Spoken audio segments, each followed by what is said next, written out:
मी ठाणे शहराचे अध्यक्ष माननीय संदीप लेले यांना प्रास्ताविक करण्याची विनंती करतो।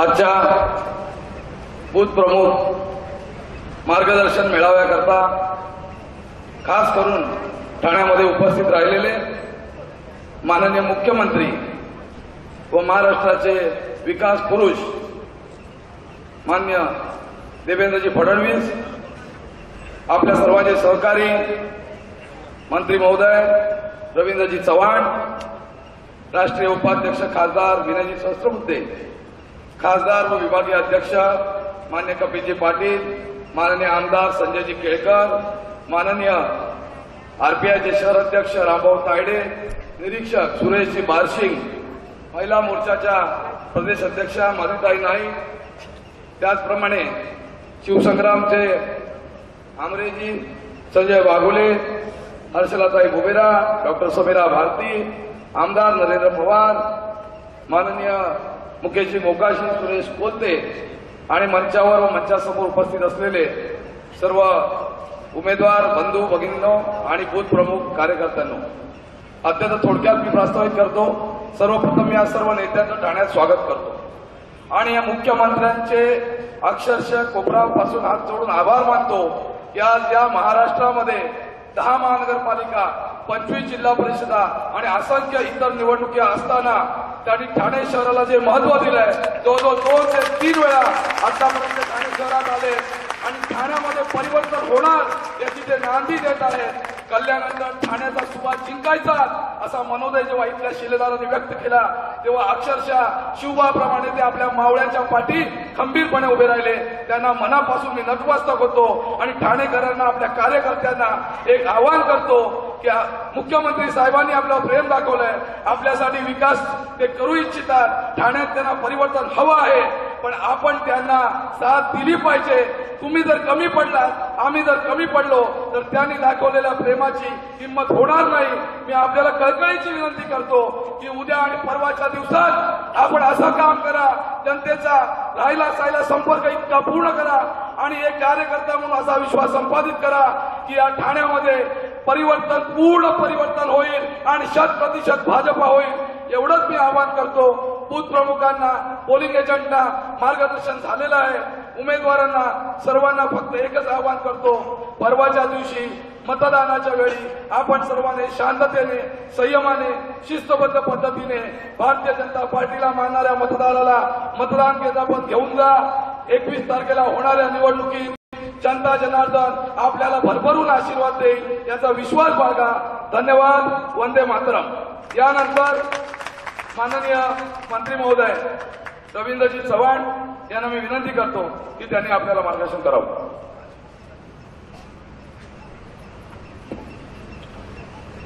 ठाणे महानगरपालिकेच्या या सार्वत्रिक निवडणुकीच्या सभेसाठी उपस्थित आदरणीय आमचे सर्वांचे लाडके मुख्यमंत्री देवेंद्रजी फडणवीस, त्याचबरोबर आमचे सर्वांचे नेते विनयजी सहस्त्रबुद्धे साहेब, ठाणे विभागाचे अध्यक्ष कपिलजी पाटील साहेब, त्याचबरोबर या विभागातील आमचे सर्वांचे नेते आमदार संजयजी केळकर, संदीपजी लेले, सन्माननीय या भागातील माझीताई नाईक आणि संपूर्ण व्यासपीठ आणि माझ्या समोर बसलेले सर्व ठाणे महानगरपालिकेतील सर्व विभागातील, प्रत्येक विभागातील बूथ प्रमुख आणि कार्यकर्ता बंधू भगिनी, आज निवडणुकीच्या अंतिम टप्प्यामध्ये प्रचाराच्या आपण इथे एकत्र जमलो आहोत।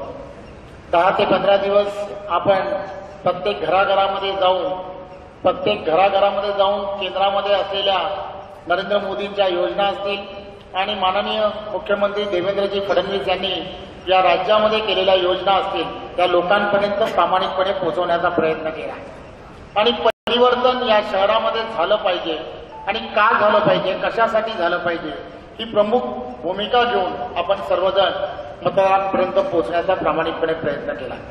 मी आपल्या सर्वांसमोर फक्त एवढंच सांगण्यासाठी ते उभा आहे, ही निवडणूक अत्यंत महत्वाची निवडणूक आहे। या निवडणुकीमध्ये आपल्या सर्वांना पहिल्यांदाच 4 वेळा मतदान हे करायचं आहे हे लोकांना समजून सांगणं अत्यंत गरजेचं आहे। गेले अनेक वर्ष लोक सातत्याने एकदाच मतदान करत होते, आता त्यांना पुन्हा 4 वेळा जेव्हा मतदान करायचं आहे तर ते आपण त्यांना समजून सांगणं अत्यंत गरजेचं आहे. आणि बूथवरचा प्रत्येक कार्यकर्ता, प्रत्येक असलेला हा पदाधिकारी यांनी प्रत्येक घराघरामध्ये स्लीप वाटताना या सगळ्या विषयामध्ये जाणीवपूर्वक हे लोकांपर्यंत पटवून सांगणं अत्यंत गरजेचं आहे. केंद्रामध्ये असलेल्या योजनांची माहिती जेव्हा आपण लोकांना सांगितली, ते एक आमूलाग्र बदल जेव्हा परिवर्तन केंद्रामध्ये झालं, नरेंद्र मोदीजींनी ज्यावेळेला शपथ घेतली त्यावेळेला त्यांनी पंतप्रधान पदाची शपथ घेत असताना त्यांनी पायरीवरती नतमस्तक घेऊन ते म्हणाले की मी जनसेवक आहे आणि त्या दिवसापासून आजपर्यंत जनतेच्या सेवेच्या दृष्टिकोनातून, मध्यमवर्गीय माणसाच्या हिताच्या दृष्टिकोनातून, महिलांच्या हिताच्या दृष्टिकोनातून जे जे निर्णय घेता येऊ शकले ते सर्वच्या सर्व निर्णय हे परिवर्तनामुळे घडले. जर परिवर्तनच झालं नसतं तर हे निर्णय त्यावेळेला केंद्र शासनाला घेता आले नसते. आणि तीच परिस्थिती आज राज्यामध्ये परिवर्तन झालं. युती त्यावेळेला तुटली आणि आज महाराष्ट्र राज्याचे मुख्यमंत्री म्हणून माननीय मुख्यमंत्र्यांनी पदभार स्वीकारला. तेव्हापासून आजपर्यंत कोणत्याही गोष्टीची तमा बाळगली नाही. निर्णय घेताना कुठेही डगमगले नाही. कारण त्यांनी ठरवलं होतं की परिवर्तन लोकांनी यासाठी केलंय की आमच्या जीवनामध्ये परिवर्तन घडलं पाहिजे, नागरी सुविधा आम्हाला उपलब्ध झाल्या पाहिजे. या सगळ्या गोष्टी करण्यासाठी मग आम्हाला जे काही करता येऊ शकत होतं ते सर्वच्या सर्व केंद्रातील सरकारने आणि राज्यातील सरकारने सातत्याने करण्यात आलं. आणि तीच प्रक्रिया आता पुढे होत पार्लमेंट टू पंचायत आमच्या केंद्रीय नेतृत्वाने हेच सांगितलं. पारदर्शकता जर आली पाहिजे तर पारदर्शकता वरून खालीपर्यंत सर्व ठिकाणी आली पाहिजे. आणि म्हणून ठाणे महानगरपालिकेमध्ये सुद्धा पारदर्शकता येणं अत्यंत गरजेचं आहे.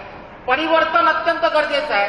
आणि हे परिवर्तन ज्या वेळेला घडेल त्यावेळेलाच खऱ्या अर्थाने या संपूर्ण महानगरपालिकेमध्ये एक वेगळ्या प्रकारे ज्या नागरी सुविधांचा अभाव आहे त्या नागरी सुविधा करण्यासाठी कटिबद्ध राज्य शासन असेल आणि आमचं केंद्र शासन असेल. अनेक योजना या शहरासाठी आम्ही करण्याचं ठरवलंय. आम्ही लोकांपर्यंत पोहोचवण्याचा प्रयत्न केलाय.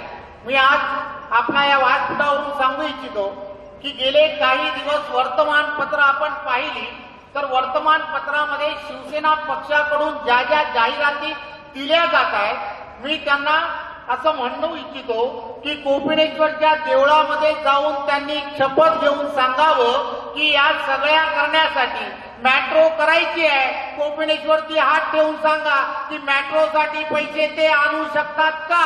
तर त्याचं उत्तर कोपिनेश्वर देव त्याला नक्कीच देऊ शकतो. म्हणजे याचा अर्थ लक्षात घ्या की मी जे सांगतोय की ज्या जाहिराती त्यांनी केल्या, इथले रस्ते आम्ही चांगले करू असं ते म्हणतात, पण ते रस्ते चांगले कसे काय करणार? गेले अनेक वर्ष त्यांनी हे केलं नाही. मेट्रो इथे आणली नाही. तिथला असलेला घनकचरा याचा विल्हेवाट शाश्वतशुद्ध पद्धतीने झाला पाहिजे हा त्यांनी केला नाही. याचं कारण काय?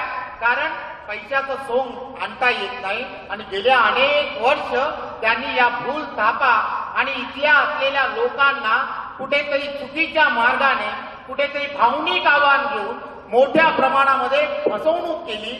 हे आपण सर्वांनी लोकांपर्यंत समजून सांगण्याची गरज आहे. आणि म्हणून मी आपल्या सर्वांना विनंती करायला इथे आलो आहे की ज्या जाहिराती शिवसेनेच्या माध्यमातून झाल्या त्या प्रत्येक जाहिराती करण्यासाठी ते निष्फळ ठरणार आहेत याची आम्हाला वेगळं सांगायची गरज नाही. या सर्वच्या सर्व योजना ज्या आहेत त्या फक्त ना फक्त देवेंद्र फडणवीस साहेब यांच्याच मार्गातून, यांच्याच मार्गाने होणार आहेत यात काही शंका नाही. आणि म्हणून आपण ठाणेकरांना असेल, दिवाकरांना असेल, या सर्व भागातील नागरिकांना असतील, मतदारांना, शून्य मतदारांना हे पटवून सांगण्याची गरज आहे. या सर्व मागण्या पूर्ण करण्याची ताकद, धमक ज्या पक्षामध्ये आहे तो पक्ष फक्त भारतीय जनता पार्टी पक्ष आहे. भारतीय जनता पार्टी पक्षाने जे सांगितलं ते केलंय. हे अनेक वर्षापासून आम्ही त्या गोष्टी पाळत आलोय. आणि म्हणून गेल्या अनेक वर्षापासून एक चांगला पक्ष, प्रामाणिक आणि पारदर्शक पक्ष म्हणून ज्या पक्षाची ख्याती आहे त्या पक्षाला या निवडणुकीमध्ये आपण सर्वांनी मतदान करावं असं मी आवाहन करतो. जय हिंद, जय महाराष्ट्र. यानंतर या ठिकाणचे प्रदीप जंगम, सहकार विभाग ठाणे जिल्हा प्रमुख शिवसेना आणि दिनेश मधुकर देशमुख युवा सेवा समन्वयक ठाणे शहर दोघांनी ताबडतोब मंचावर यायचं आहे. त्यांचा प्रवेश आहे. त्याच्यानंतर माननीय मुख्यमंत्री स्वतः आपल्याला संबोधित करतील. भारतीय जनता पार्टीचा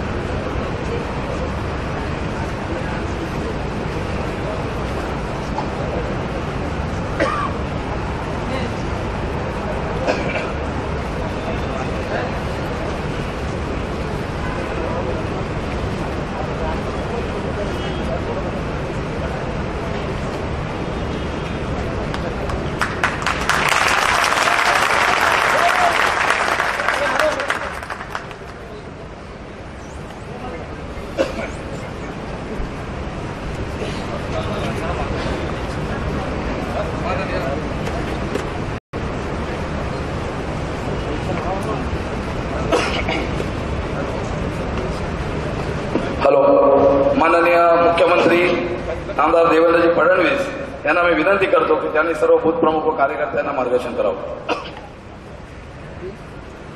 भारतीय जनता पार्टीचा भारतीय जनता पार्टीचा जय जय जय जय जय भवानी जय जय जय जय जय शिवाजी जय जय जय जय जय भवानी जय जय जय जय जय शिवाजी जय जय जय जय जय भवानी जय जय जय जय जय शिवाजी छत्रपती शिवाजी महाराज की जय छत्रपती शिवाजी महाराज की जय.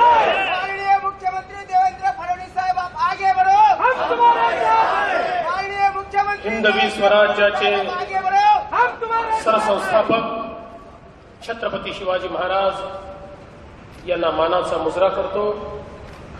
क्रांतीचे महासूर्य भारतरत्न डॉक्टर बाबासाहेब आंबेडकर यांना मानवंदना अर्पित करतो. या ठिकाणी मंचावर उपस्थित राज्याचे राज्यमंत्री रवींद्र चव्हाणजी, लोकप्रिय खासदार कपिल पाटीलजी, राष्ट्रीय उपाध्यक्ष आणि खासदार विनयजी सहस्त्रबुद्धे, आपल्या ठाण्याचे लोकप्रिय आमदार संजय केळकरजी, नरेंद्र पवारजी, संदीप लेले, माधवीताई नाईक, प्रसाद लाड, रामभाऊ तायडे आपले आरपीआयचे, शिवसंग्रामचे रमेश आमरे, सुरेशजी बारसिंगे, या ठिकाणी मंचावर उपस्थित सर्व प्रमुख पदाधिकारी आणि उपस्थित सर्व भगिनी आणि बंधूंनो, सर्वप्रथम मी आपल्या सर्वांना आणि जगभरातल्या शिवप्रेमींना छत्रपती शिवाजी महाराजांच्या जयंतीच्या खूप खूप शुभेच्छा देतो. खऱ्या अर्थानं ज्या राजानं स्वराज्य कसं स्थापित केलं पाहिजे हेही आम्हाला शिकवलं आणि स्वराज्याचं रूपांतर सुराज्यात कसं केलं पाहिजे हेही आम्हाला शिकवलं. अशा प्रकारचे जाणते राजे छत्रपती शिवाजी महाराज यांच्या जयंतीच्या दिवशी आपण सर्व लोक या ठिकाणी एकत्रित आलो. हा एक विलक्षण योग आहे असं मला खऱ्या अर्थानं वाटतं. बंधू भगिनींनो, छत्रपती शिवाजी महाराज एक असे राजे होते की ज्यांनी पारतंत्र्यामध्ये असलेल्या आपल्या भारताला या ठिकाणी स्वातंत्र्य काय असतं, स्वराज्य काय असतं हे दाखवून दिलं. आणि खऱ्या अर्थानं तो एक काळ असा होता की ज्या काळामध्ये देशातले मोठे मोठे राजे, मोठे मोठे अधिकारी, सेनापती हे मोगलांचं मांडलिक बनायला तयार असायचे, परकीय आक्रांत्यांकडे चाकरी करायला तयार असायचे आणि आपला स्वाभिमान गहाण ठेवून खऱ्या अर्थानं त्या ठिकाणी चाकरी करताना दिसायचे. अशा अवस्थेमध्ये 14 वर्षाचा एक मुलगा हा उठतो, स्वराज्याची शपथ घेतो, मुठभर मावळेसोबत घेतो आणि स्वराज्य स्थापन करण्याची शपथ घेऊन आई तुळजाभवानीचा आशीर्वाद घेऊन, जिजाऊ मासाहेबांचा आशीर्वाद घेऊन अशा प्रकारे मैदानामध्ये जातो की खऱ्या अर्थानं स्वराज्याची स्थापना केल्यानंतरच तो त्या ठिकाणी थांबतो. अशा प्रकारचे छत्रपती शिवाजी महाराज की ज्यांनी 18 पगड जातीच्या 12 मावळातल्या लोकांना एकत्रित केलं छोट्या छोट्या माणसाला एकत्रित केलं. खऱ्या अर्थानं ज्याला चेहरा नव्हता, ज्याला आवाज नव्हता, ज्याला कुठलं अस्तित्व नव्हतं, ज्याला अस्मिता नव्हती, अशा सगळ्या लोकांना एकत्रित करून त्यांचा संचय केला आणि एक सकारात्मक शक्ती उभी केली आणि त्या सकारात्मक शक्तीनं स्वराज्याची स्थापना केली. पण स्वराज्याच्या स्थापनेनंतर त्या स्वराज्याला सुराज्याकडे नेण्याचं काम देखील महाराजांनी केलं आणि स्वराज्याकडे नेताना भेदभाव रहित अशा प्रकारचं राज्य की ज्या राज्यामध्ये धर्माच्या आधारावर, जातीच्या आधारावर, पंथाच्या आधारावर, भाषेच्या आधारावर कुठलाही भेद नव्हता. एक असं राज्य की ज्या राज्यामध्ये न्याय होता. कितीही मोठ्या माणसांनी अन्याय केला तरी देखील त्या अन्यायाची शिक्षा तीच होती जी एखाद्या छोट्याशा माणसांनी केलेल्या अन्यायाची होती. प्रत्येकाला सारखा न्याय हा त्या राज्यामध्ये मिळायचा आणि म्हणून खऱ्या अर्थानं आपल्या महाराष्ट्रामध्ये, आपल्या देशामध्ये आपण सगळे लोक ज्या व्यक्तीच्या पावलांवर चालण्याचा प्रयत्न करतो, ज्यांच्या विचाराने चालण्याचा प्रयत्न करतो ते छत्रपती शिवाजी महाराज आहे. पण छत्रपती शिवाजी महाराजांकडनं दुसरं शिकण्यासारखं काय आहे? महाराजांची मुद्रा आपल्याला माहिती आहे. महाराजांची जी मुद्रा होती त्या मुद्रेवर संस्कृतमध्ये लिहिलं होतं आपल्याला माहिती आहे, प्रतिपतचंद्र लेखेव. आणि शेवटी मी सगळं सांगत नाही, मुद्रा भद्राय राज्यते, अशा प्रकारचं त्या ठिकाणी जे काही लिहिलं होतं त्याचा अर्थ काय होता? त्याचा अर्थ असा होता की ज्याप्रमाणे प्रतिपदेचा चंद्र अमावस्येपासनं फुलत फुलत पौर्णिमेपर्यंत त्या ठिकाणी मोठा होत जातो, ज्याप्रमाणे त्याचं तेज वाढतं, ज्याप्रमाणे त्याची आभा वाढत जाते, त्याचप्रमाणे राजांची मुद्रा व त्याचा लौकिक वाढत गेला पाहिजे. या ठिकाणी मुद्रा वाढत गेली असं नाही पाहिजे असं नाही म्हटलेलं. केवळ पैसा वाढत गेला पाहिजे असं नाही म्हटलेलं. काय म्हटलंय? राजांची मुद्रा आणि त्याचा लौकिक वाढत जाईल. खऱ्या अर्थानं आज जर आपल्याला काही शिकायचं असेल तर सगळ्यात पहिलं हे शिकलं पाहिजे की या ठिकाणी मुद्रा नाही, मुद्रेपेक्षा लौकिक महत्वाचं आहे. दुर्दैवानं आजच्या राजकीय परिस्थितीमध्ये आपण जगतोय, जे राजकारण या ठाण्यामध्ये किंवा मुंबईमध्ये किंवा अन्य ठिकाणी आपण पाहतोय, त्या ठिकाणी लौकिकाची चिंता कोणाला नाही आहे, मुद्रेची चिंता आहे. मुद्रा किती मिळेल, मुद्रा किती जमा करता येईल, माझ्या घरी किती मुद्रा येईल याचाच विचार आहे. ही राज्याची वाढली पाहिजे आणि लौकिक हा व्यक्तीचा वाढला पाहिजे.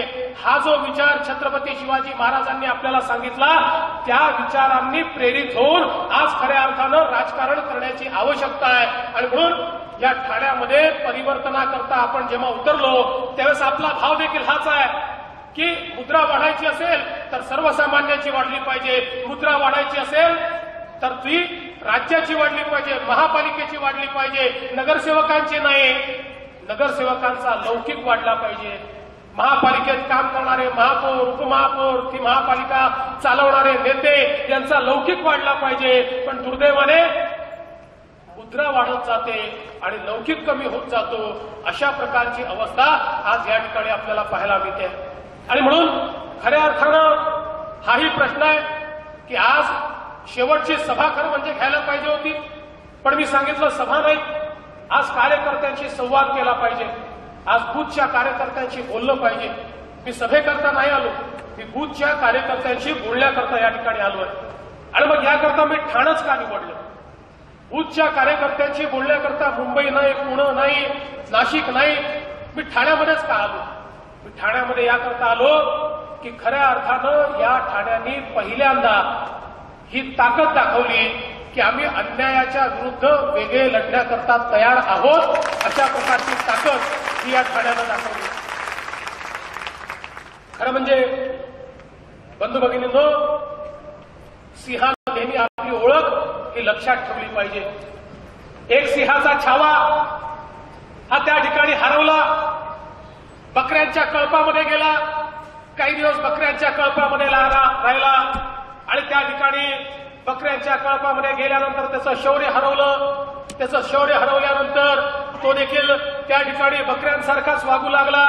अचानक एक दिवस सिंहाचा कळप आला, त्यांच्या लक्षात आलं आपला छावा आहे, बकऱ्यांमध्ये अडकलाय, त्या छाव्याला त्यांनी त्यातनं बाहेर काढलं, त्या छाव्याला नेलं, तलावापाशी नेलं, तलावामध्ये त्याचा चेहरा दाखवला.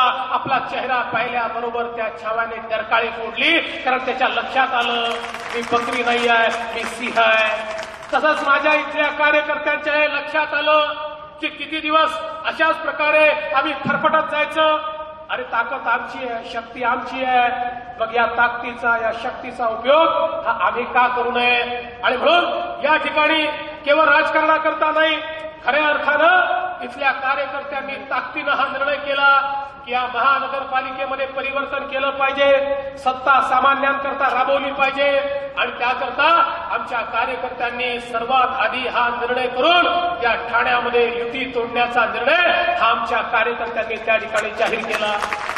खरं म्हणजे मला देखील विचारलं नव्हतं, कोणाचीच परवानगी घेतली नव्हती, पण परवानगी घेतली नव्हती तरी त्यांच्यामधली हिंमत होती. आम्ही ठरवलं यांच्या पाठीशी उभं राहू, कारण यांचा पौरुष जागृत झालाय, यांना अन्यायाच्या विरुद्ध लढायचा आहे. आणि त्यामुळे आम्ही हा निर्णय केला की इथल्या ठाण्याच्या लोकांमध्ये जर एवढी ताकद आहे, आमच्या कार्यकर्त्यांमध्ये एवढी ताकद आहे की आपल्या भरोशावर ते या ठिकाणी परिवर्तन करायला निघाल्यात, तर भारतीय जनता पक्ष त्यांच्या पाठीशी ताकदीनं उभा राहील.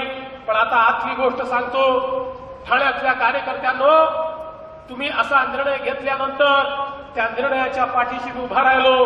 तुम्हाला मी एका शब्दानं हे विचारलं नाही की असा निर्णय तुम्ही का केला.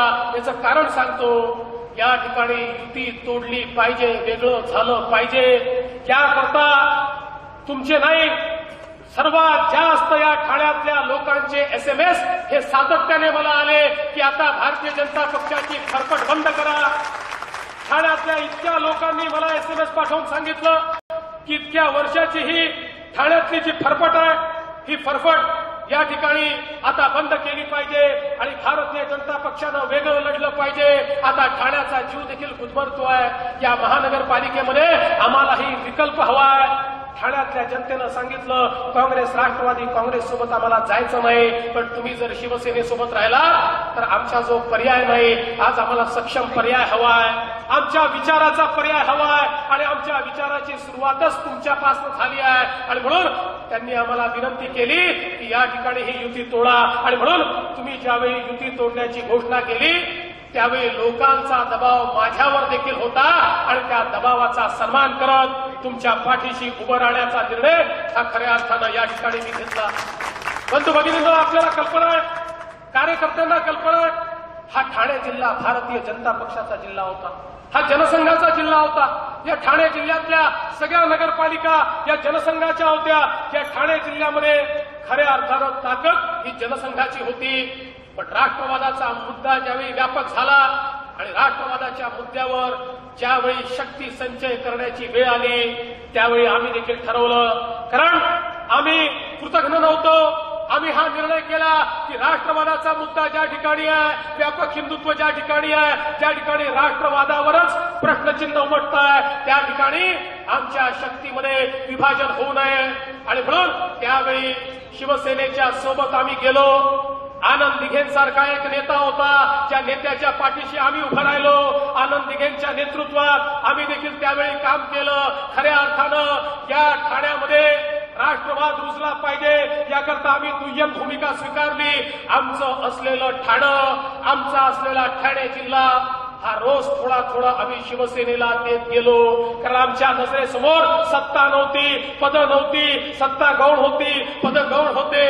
आमच्या नजरेसमोर केवळ राष्ट्रवादी विचार होता आणि त्या राष्ट्रवादी विचाराचं नेतृत्व करण्याकरता आपण आनंद दिघेंना ताकद दिली पाहिजे, म्हणून त्यांच्या पाठीशी आम्ही उभं राहिलो. पण दुर्दैवाने आज आनंद दिघेंची सेना नाही आहे. ही सेना आनंद दिघेंची सेना नाही आहे. ही सेना आता स्वार्थी लोकांची सेना झाली आहे. आणि म्हणून या सेनेच्या सोबत राहायचं नाही अशा प्रकारचा निर्णय आम्हाला या ठाण्यामध्ये या ठिकाणी घ्यावा लागला.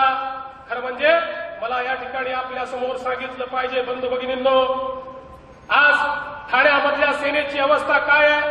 आता नेत्यांच्या घरी तिकीट द्यायला काही माझी हरकत नसते. जर नेत्यांची मुलं चांगलं काम करत असतील, ते जर पक्षाचा विचार घेऊन जात असतील तर त्यांना देखील तिकीटं दिली पाहिजेत. एखादा अपवाद करायला हरकत नसते. पण ठाण्याची अवस्था काय आहे. शिंदे साहेबांच्या भावाला, सख्या भावाला तिकीट आहे, ते मंत्री, मुलगा खासदार, सख्खा भाऊ त्या ठिकाणी नगरसेवक, देवराम भोईर यांच्या घरी 4 तिकीट आहेत, माजी महापौर HS पाटील यांच्या घरात 3 तिकीट आहेत, खासदार राजन विचारे यांच्या घरात 2 तिकीट आहेत, प्रताप सरनाईक यांच्या घरात 2 तिकीट आहेत आणि 1 तिकीट खास कार्यकर्त्याच्या पत्नीकरता घेतलेलं आहे. म्हणजे या ठिकाणी ही महानगरपालिका कशा करताय? ज्या शिवसेनेच्या कार्यकर्त्यांनी या ठिकाणी काम केलं त्यांच्याकरता नाहीये, ही केवळ नेत्यांच्या खर्चा करताय. आणि भांडणं कशा करताय? उद्धवजींची सभा तुझ्या नातेवाईकाकडे होईल की माझ्या नातेवाईकाकडे होईल याकरता या ठाण्यामध्ये खऱ्या अर्थानं अशा प्रकारची ही या ठिकाणी कॉम्पिटिशन चाललेली आहे. आणि म्हणून बंधू भगिनींनो, या स्वार्थी लोकांच्या सोबत खऱ्या अर्थानं या ठिकाणी आम्हाला राहायचं नाही. आणि म्हणून आपण आता वेगळा रस्ता हा या ठिकाणी ठरलेला आहे. आपल्या विचाराचं हे शहर आहे आणि आपल्या विचाराच्या या शहरामध्ये खऱ्या अर्थानं आपण ज्यावेळेस सुरुवात केली विधानसभेमध्ये, लोक असं म्हणायचे ठाणे शिवसेनेचा बालेकिल्ला आहे, या ठाण्यामध्ये तुम्हाला काय मिळणार आहे. पण विधानसभेच्या निवडणुकीमध्ये या ठिकाणी संजय केळकरांच्या रूपानं पहिलं कमळ आम्ही फुलवून दाखवलं आणि इतरही 3 जागांवर आम्ही अतिशय चांगली त्या ठिकाणी 2 जागा आणि तिसरी त्या ठिकाणी आम्ही चांगली फाईट दिली. आणि त्या माध्यमातून पहिल्यांदा आम्ही दाखवून दिलं की ठाणे हे तुमच्या दावणीला बांधलेलं नाहीये, हे आमचं देखील ठाणे आहे. ह्या ठाण्यामध्ये भारतीय जनता पक्षाचं देखील अस्तित्व आहे. आणि बंधू भगिनींनो, मी तर तुम्हाला निश्चितपणे सांगतो, या निवडणुकीमध्ये ठाणेकरांनी परिवर्तनाचा पर्याय या ठिकाणी खऱ्या अर्थानं स्वीकारलाय. मी आभार मानतो आमच्या त्या कार्यकर्त्यांचे, ज्या कार्यकर्त्यांना आम्ही तिकीट देऊ शकलो नाही. छोटे तिकीट देत असताना काही लोकांना आपल्याला देता येतात, काहींना देता येत नाही. काही आमच्या कार्यकर्त्यांचा गैरसमज झाला, त्या कार्यकर्त्यांनी नाराज होऊन त्या ठिकाणी फॉर्म भरले. पण मी 22 कार्यकर्त्यांना विनंती केली की तुम्ही हा फॉर्म जरी भरला असला तरी देखील आज महत्वाचा पक्ष आहे, आज महत्वाचा विचार आहे. तुम्हाला संधी आज नाही मिळाली तर उद्या मिळेल, नाही मिळाली तर हजारो कार्यकर्ते आहेत ज्यांना कधीच संधी मिळाली नाही तरी देखील ते पक्षाकरता काम करतायत. मग आज या अटीतटीच्या वेळी तुम्ही सगळ्यांनी या ठिकाणी विचार केला पाहिजे आणि पक्षाने सांगितलेल्या कार्यकर्त्याच्या पाठीशी उभं राहिलं पाहिजे. आणि बंधू भगिनींनो, माझ्या कार्यकर्ता बंधूंनो, या ठिकाणी सांगताना आनंद वाटतो, 22ही लोकांनी आपला फॉर्म परत घेऊन त्या ठिकाणी काम भारतीय जनता पक्षाचं सुरू केलं. कारण या पक्षामध्ये व्यावसायिक राजकारणी नाही आहे. हा पक्ष महानगरपालिकेच्या भरोशावर चालणारा पक्ष नाही आहे. या पक्षामध्ये विचार आहे, हा विचारांचा पक्ष आहे, विचारांच्या आधारावर काम करणाऱ्यांचा पक्ष आहे. आणि म्हणून त्या 22ही लोकांचं या ठिकाणी खऱ्या अर्थानं मी अभिनंदन करतो. बंधू भगिनींनो, मोठ्या प्रमाणात ही चर्चा झाली की बाहेरून लोक भारतीय जनता पक्षामध्ये आले, बाहेरून लोक भारतीय जनता पक्षामध्ये आले. हो, काही प्रमाणात लोक आले आणि त्याचं कारण देखील होतं की लोकांना हा विश्वास होता की निवडून येणारा पक्ष भारतीय जनता पक्ष आहे, त्यामुळे सगळ्यांचा जोडा भारतीय जनता पक्षाकडे होता. काही लोकांना आम्ही देखील या ठिकाणी घेतलं, जे ताकदीचे होते, मजबूत होते त्यांना घेतलं. पण या ठिकाणी त्यांना का घेतलं हे देखील आपण लक्षात घेतलं पाहिजे. बंधू भगिनींनो, या महानगरपालिकेच्या निवडणुकीच्या निमित्ताने महाभारताची चर्चा फार झाली, पण मी महाभारताची चर्चा करणार नाही, मी रामायणाची चर्चा करणार आहे. आणि रामायणामध्ये आपण बघितलं, रावण मजबूत होता, फार ताकदवर होता, अनेक विद्या होत्या, मंत्रतंत्र जाप, सगळ्या प्रकारच्या वाईट गोष्टी, प्रवृत्ती या त्याच्याकडे होत्या. अशा सगळ्या प्रवृत्तींचा वापर रावण करत होता. त्या रावणाला त्या ठिकाणी मारण्याकरता, त्याचा निपात करण्याकरता पहिल्यांदा ज्यावेळी हनुमंत गेले, आपल्याला माहिती आहे हनुमंतांना देखील ताकद माहिती नव्हती. हनुमंताची ताकद त्यांना सांगितली की लहानपणी तू सूर्याला धरायला गेलेला अशा प्रकारचा तू व्यक्ती आहे, तुझ्यात ही ताकद आहे, तुझ्यात हे तेज आहे, तू वायूचा पुत्र आहे आणि वायूचा पुत्र हा अशा प्रकारे या ठिकाणी बसू शकत नाही. आणि वायूच्या पुत्रांनी झेप घेतली, झेप घेऊन त्या ठिकाणी रावणाकडे ते गेले. त्या ठिकाणी सीता माईला त्यांनी रामाचा निरोप दिला, त्यांच्या शेपटीला आग लावली, त्यावेळी लंकेला जाळलं. पण नुसतं तेवढंच करून ते परत आले नाही. त्याच वेळी त्यांनी विभीषणाला देखील हेरून ठेवलं की लंका जर या ठिकाणी भस्म करायची असेल तर विभीषणाची आपल्याला आवश्यकता पडेल. आणि परत येऊन सांगितलं की आपल्याला विभीषणाची आवश्यकता आहे, विभीषणाला देखील या ठिकाणी घेतलं पाहिजे. त्याचप्रमाणे आमच्या ठाण्याच्या कार्यकर्त्यांचं पौरुष हे हनुमानासारखं जागृत झालं. त्यांनाही आम्ही सांगितलं, अरे तुम्ही कोण आहात? ज्यांनी हा ठाणे जिल्ह्यामध्ये राष्ट्रवाद सुरू केला ते तुम्ही आहात. तुमची शक्ती समजून घ्या. त्यांची शक्ती सांगितल्याबरोबर त्यांनी हनुमान उडी मारली आणि त्यांनी हनुमान उडी मारल्याबरोबर काही विभीषणांना आम्ही आमच्याकडे घेतलं, कारण त्या विभीषणाच्या भरोशावरच या लंकेचं दहन आपल्याला करायचं आहे. आणि म्हणून काळजी करायचं कारण नाही. हा सगळा इतिहास आपल्याला माहिती आहे. इतिहासामध्ये विभीषणाचं महत्व तर आहे, पण हनुमानाचं महत्व हे सर्वाधिक आहे. आणि त्यामुळे विभीषणाचंही महत्व राहणार आहे आणि हनुमंताचंही महत्व राहणार आहे. हनुमंताचं महत्व या ठिकाणी कोणीच कमी करू शकत नाही. आणि म्हणून पक्षातल्या सगळ्या हनुमंतांना या ठिकाणी विनंती करण्याकरता आलो आहे. तुमची शक्ती जागृत झाली आहे. अरे तुम्ही वायुपुत्र आहात, तुम्ही सूर्याला घेणारे ही हिंमत ठेवणारे आहात. मग या ठिकाणी तर आपल्या समोर कोण आहे? त्यांची काय सूर्याशी तुलना होऊ शकते? त्यांची तुलना दिव्याशी देखील होऊ शकत नाही. अशा प्रकारची मंडळी आपल्या समोर आहे. त्यामुळे काळजी करण्याचं काही कारण नाही आहे. बंधू भगिनींनो, या महानगरपालिकेमध्ये सातत्याने चर्चा होते, ही महानगरपालिका कशी चालली पाहिजे, ही महानगरपालिका कशी चालली पाहिजे.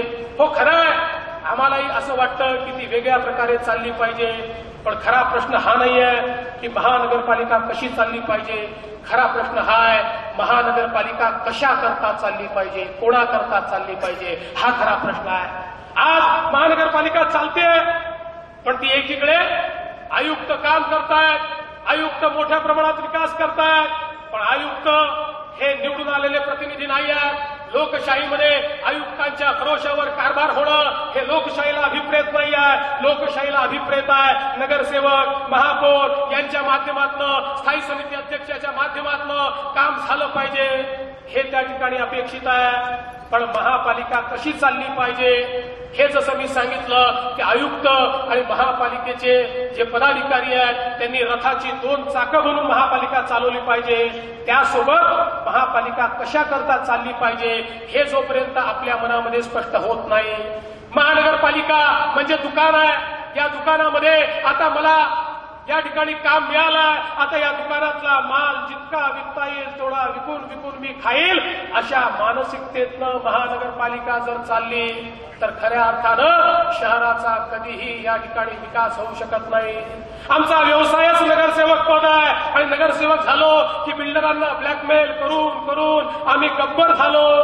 अशा व्यवस्थेतनं महानगरपालिका चालत असेल तर ती महानगरपालिका कोणालाही न्याय देऊ शकत नाही. आम्ही नगरसेवक झालो म्हणजे आम्ही राजे झालो, जनता आमची सेवक झाली, हा जर भाव असेल तर ती महानगरपालिका कधीही सामान्य माणसाकरता काम करू शकत नाही. महानगरपालिका कशी चालली पाहिजे याबद्दल जसं आपलं मत आहे तसंच महानगरपालिका कशा करता चालली पाहिजे याकरता देखील आपलं मत आहे. महानगरपालिका ही एक असं प्राधिकरण आहे जे सामान्यांच्या जीवनामध्ये परिवर्तन करण्याकरता आहे, त्यांना सुखसुविधा देण्याकरता आहे, त्यांचं जीवन सुकर झालं पाहिजे म्हणून आहे. त्यांना पाणी असेल, त्यांना त्या ठिकाणी राहण्याची व्यवस्था असेल, गटारीची व्यवस्था असेल, त्यांच्याकरता रोजगार निर्मिती करता त्या ठिकाणी व्यवस्था उभ्या करायच्या असतील, प्रत्येकाच्या जीवनामध्ये सकारात्मक परिवर्तन करण्याकरता एक ताकद म्हणजे महानगरपालिका आहे. आपलं शहर हे देशातलं उत्तम शहर झालं पाहिजे याचं उपक्रम महानगरपालिका आहे. सामान्य माणसाच्या जीवनामध्ये उपकरण म्हणून या महानगरपालिकेचा आपण विचार करतो. त्यांच्याकरता महानगरपालिका ही सोन्याचं अंड देणारी कोंबडी आहे. आमच्याकरता महानगरपालिका सामाजिक आर्थिक परिवर्तनाचं उपकरण आहे. त्यांच्याकरता सत्ता हे साध्य आहे, आमच्याकरता सत्ता हे साध्य नाही, ते साधन आहे. त्या साधनाचा उपयोग करून आम्हाला सामान्य माणसाच्या जीवनामध्ये परिवर्तन करायचं आहे. इथला राहणारा झोपडपट्टीतला माणूस त्याला घर मिळालं पाहिजे. कालच मी त्या ठिकाणी मुंबईमध्ये घोषित केलं, एसआरएमध्ये त्या ठिकाणी जे 269 स्क्वेअर फूट घर गरीबाला मिळत होतं. आम्ही ठरवलं आता 269 स्क्वेअर फूट नाही 305 स्क्वेअर फूट घर हे जागेमध्ये आम्ही गरीबाला देणार आहोत. मुंबईमध्ये मी घोषणा केली आहे. त्या गरीबाला घर मिळालं पाहिजे. या ठाण्यामध्ये जे लोक आज जुन्या इमारतीमध्ये राहत आहेत त्यांना पुनर्विकास मिळाला पाहिजे. या ठाण्यामधला जो मध्यमवर्गीय आहे त्याला घर मिळालं पाहिजे. या ठाण्यातला जो राहणारा शेवटचा माणूस आहे त्याच्यापर्यंत विकास पोहोचला पाहिजे. खऱ्या अर्थानं आपण छत्रपती शिवाजी महाराजांचं राज्य म्हणतो. छत्रपतींचं राज्य म्हणजे काय? राज्य हे कल्याणकारी असलं पाहिजे. पण कल्याणकारी म्हणजे काय? स्वतःचं कल्याण नाही, समाजाचं कल्याण. स्वतःच्या घरच्यांचं कल्याण नाही, समाजाचं कल्याण. आपल्या परिवाराचं कल्याण नाही, समाजाचं कल्याण. समाजाचं कल्याण करणारं राज्य याकरता आम्हाला महानगरपालिका हवी आहे. आणि म्हणून मी या ठिकाणी आपल्याला सांगतो, जनता आपल्या पाठीशी येणार आहे. आपण निश्चित निवडून येणार आहोत. पण निवडून आलेल्या लोकप्रतिनिधींनी भाजपच्या हे लक्षात ठेवा, लोक तुम्हाला निवडून देत आहेत कारण ते भ्रष्टाचाराला त्रासले आहे. लोक तुम्हाला निवडून देत आहेत कारण त्यांना ही व्यवस्था बदलून हवी आहे. आणि म्हणून या व्यवस्थेचे भाग बनू नका. ही व्यवस्था परिवर्तन करून दाखवा. व्यवस्था परिवर्तन केलं तर पुढचे 25 वर्ष ही महानगरपालिका खऱ्या अर्थानं आपल्या हातातनं कधीही बाहेर जाणार नाही. आणि म्हणून मी तुम्हाला विनंती करण्याकरता आलोय, प्रत्येक पिढीला एक परीक्षा द्यावी लागते. आमच्या मागच्या पिढीने परीक्षा देत असताना या ठिकाणी मोठ्या प्रमाणात संघर्ष केला. परवा उद्धवजी आणीबाणीबद्दल बोलले. ते असं म्हणाले की या ठिकाणी सामनावर बंदीची मागणी केली म्हणजे आणीबाणी लावण्याचा तुम्ही प्रयत्न करताय. हो, ही गोष्ट खरी आहे. आम्हाला सामनावर बंदी नको आहे. कुठल्याच वृत्तपत्रावर आम्हाला बंदी नको आहे.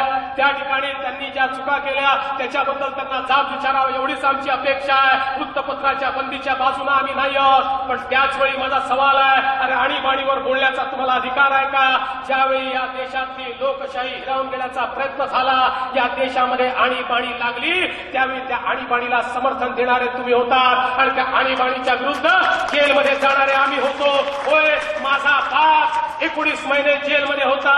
मी बघितलेलं आहे. जेलमध्ये सडताना माझ्या बापाला त्या आणीबाणीच्या विरुद्ध ज्यावेळी लोकशाही तुम्ही या ठिकाणी संपवण्याचा प्रयत्न केला काँग्रेस आणि त्यावेळेच्या कच्च्या बच्चांनी लोकशाही संपुष्टात आणली, एकाधिकारशाही आणली. डॉक्टर बाबासाहेब आंबेडकरांचं संविधान ज्यावेळी बंदिस्त करण्यात आलं त्यावेळी असंख्य असंख्य असंख्य अशा भारतीय जनता पक्षाच्या, जनसंघाच्या, राष्ट्रीय स्वयंसेवक संघाच्या कार्यकर्त्यांनी, स्वयंसेवकांनी आपलं घर दार सोडून 2 वर्ष जेलमध्ये काढले आणि त्यांच्यामुळे ही लोकशाही पुन्हा जिवंत झाली. आज ज्या लोकशाहीच्या गप्पा तुम्ही मारताय ती लोकशाही परत आणणारे आम्ही आहोत आणि त्यावेळी लोकशाहीला त्या ठिकाणी विरोध करणारे तुम्ही आहात. त्यामुळे आणीबाणीच्या संदर्भात आम्हाला सांगू नका. आणि म्हणून ती परीक्षा त्यांनी दिली आहे. एक परीक्षा आता तुम्हाला द्यायची आहे. आता परीक्षा जिंकण्याची परीक्षा आहे. आता परीक्षा या ठिकाणी खऱ्या अर्थानं रिकग्निशन करता नाही आहे. आता परीक्षा आपला विचार रुजवण्याकरता नाही आहे. आपल्या विचाराला लोकांनी स्वीकारलाय. देशामध्ये मोदीजींच्या नेतृत्वामध्ये निर्भेळ बहुमत हे पहिल्यांदा भारतीय जनता पक्षाला संपूर्ण देशानं दिलंय. त्यामुळे आता परीक्षा आपल्या विचाराची नाही आहे. आता या ठिकाणी आपली परीक्षा आहे ती जिंकण्याची परीक्षा आहे. तुमच्या पिढीला इतिहास घडवण्याची संधी मिळाली आहे. इतिहास घडवण्याची संधी ही जीवनामध्ये फार कमी मिळते. तो इतिहास घडवण्याची संधी तुम्हाला मिळाली आहे. या संधीचा उपयोग करून या ठिकाणी जिंकण्याचा प्रयत्न करा. खरं म्हणजे ही लढाई मतांची आहे. हे लोकशाहीचं पवित्र मंदिर आहे. माझी विनंती आहे, या मंदिराचं पावित्र्य खराब करू नका. या मंदिराचं पावित्र्य कोणी खराब करत असेल त्या ठिकाणी गुंडशाही, झुंडशाहीच्या आधारावर या ठिकाणी कोणी जर तुमची दमदाटी करत असेल तर त्याला जशाच तसं उत्तर द्या. पण लोकशाहीची कास सोडू नका. लोकशाहीची पवित्रता या ठिकाणी सोडू नका. लक्षात ठेवा, खऱ्या अर्थानं आपल्याला श्रीकृष्णानं सांगितलंय, यदा यदा हि धर्मस्य ग्लानिर्भवति भारत अभ्युत्थानमधर्मस्य तदात्मानं सृजाम्यहं परित्राणाय साधूनां विनाशाय च दुष्कृतां धर्म संस्थापनार्थाय संभवामि युगे युगे. दुर्दैवानं आपल्याला असं वाटतं की जेव्हा जेव्हा अन्याय वाढेल तेव्हा श्रीकृष्णच जन्म घेईल आणि त्या अन्यायाचं निर्दालन करेल. पण श्रीकृष्णाने आपल्याला सांगितलं मी जन्म घेणार नाही, तुमच्या प्रत्येकातला श्रीकृष्ण जागृत करा आणि तुम्हीच अन्यायाचं निर्दालन करा, तुम्ही श्रीकृष्ण बना. आज ती जबाबदारी बंधू भगिनींनो तुमच्यावर आली आहे. या ठाण्यामध्ये आज तुम्हाला विजयाकडे आपल्या पक्षाला न्यायचं आहे. प्रत्येक घर या ठिकाणी पिंजून काढा, प्रत्येक घरामध्ये आपण या ठिकाणी पोचा, प्रत्येक घरामध्ये पोचून त्या ठिकाणी प्रत्येक माणसाला कशा प्रकारे आपल्या पक्षाला जिंकवलं पाहिजे हे सांगा. छत्रपती शिवाजी महाराजांची एक कथा आहे. छत्रपती शिवाजी महाराज हे वेश पालटून आपल्या राज्यामध्ये फिरायचे आणि राज्यामध्ये फिरत असताना गरीबाच्या घरी सामान्य माणसाच्या घरी जायचे. त्यांची अडचण काय आहे, त्यांना काय समस्या आहेत, त्या समस्या त्या शोधून काढायचे. बंधू भगिनींनो अशाच प्रकारे छत्रपती शिवाजी महाराज एका गरीब बाईच्या घरी गेले आणि तिच्या घरी गेल्यानंतर तिने महाराजांना म्हटलं अरे तू आलायस, तू उपाशी दिसतोयस, जरा जेवून घे. महाराज जेवायला बसले, तिने भात वाढला, भातावर वरण वाढलं, वरण त्या ठिकाणी भातावरनं सरकायला लागलं. ती म्हणाली की या ठिकाणी अशा प्रकारे भात खाऊन चालणार नाही, तुला जर या ठिकाणी भात खायचा असेल तर त्या भाताचा बुरुज तयार कर, त्याच्यामध्ये खड्डा कर आणि मग त्याच्यामध्ये वरण टाक, म्हणजे ते वरण बाहेर जाणार नाही. छत्रपतींच्या लक्षात आलं, कारण ती असं म्हणाली की हो आमचे छत्रपती राजे फार चांगले आहेत, त्यांनी खूप उत्तम काम केलंय, त्यांचे किल्ले देखील चांगले आहेत, पण त्याची तटबंदी देखील तेवढीच चांगली असली पाहिजे. तशाच प्रकारची तटबंदी या भाताची तू कर. त्यावेळी छत्रपती शिवाजी महाराजांच्या लक्षात आलं आणि महाराजांनी आपल्या सगळ्या लोकांना बोलवून सांगितलं की आपले किल्ले किती चांगले असले तरी त्याची तटबंदी जोपर्यंत मजबूत असणार नाही तोपर्यंत आपले किल्ले सुरक्षित राहणार नाही. आता आपल्याला किल्ले जिंकायचे आहेत. आपले किल्ले काय आहेत? आपले किल्ले म्हणजे बूथ आहे, बूथवरची लढाई आहे. प्रत्येक बूथचा सेनापती या ठिकाणी आहे. जो बूथचा प्रमुख आहे तो आपापल्या बूथचा सेनापती आहे. बूथच्या सेनापतीने आपापला बूथ त्या ठिकाणी लढवायचा आहे. आपल्या बूथची तटबंदी मजबूत करा आणि ती तटबंदी मजबूत करून या ठिकाणी आपण हा विजय मिळवणारच आहोत. मी तुम्हाला एवढंच सांगण्याकरता आलो आहे. खूप लोक काय काय सांगतात, पण ठाण्याच्या कार्यकर्त्यांना एवढंच सांगतो परिंदे को मिलेगी मंजिल एक दिन, ये उसके फैले हुए पंख बोलते हैं. परिंदे को मिलेगी मंजिल एक दिन, ये उसके फैले हुए पंख बोलते हैं और वही रहते हैं खामोश अक्सर जमाने में जिनके हुनर बोलते हैं, जमाने में जिनके हुनर बोलते हैं. आता बोलायची वेळ नाही आहे. छत्रपतींचं नाव घ्या, त्यांचा आशीर्वाद घ्या. मैदानाचा विजय तुमचा आहे, विजय तुमचा आहे, विजय तुमचा आहे. जय हिंद, जय महाराष्ट्र.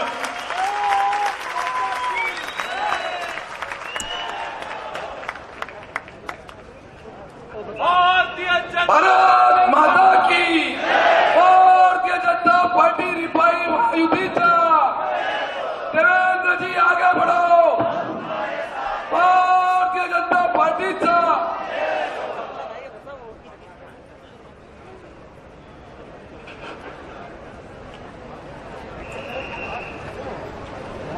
सामूहिक जनगणमन होईल आणि मग आपण अधिनायक जय हे भारत भाग्य विधाता. पंजाब सिंध गुजरात मराठा द्राविड उत्कल वंग, विंध्य हिमाचल यमुना गंगा उच्चल जलधि तरंग. तव शुभ नामे जागे, तव शुभ आशीष मागे, गाये तव जय गाथा. जनगण मंगलदायक जय हे भारत भाग्य विधाता. जय हे, जय हे, जय हे, जय जय जय जय हे. भारत माता की, भारत माता की. 4:56 मिनिटं झाली.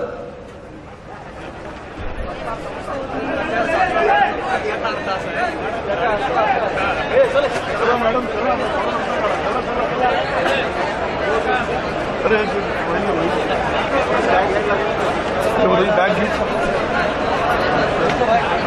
गाडी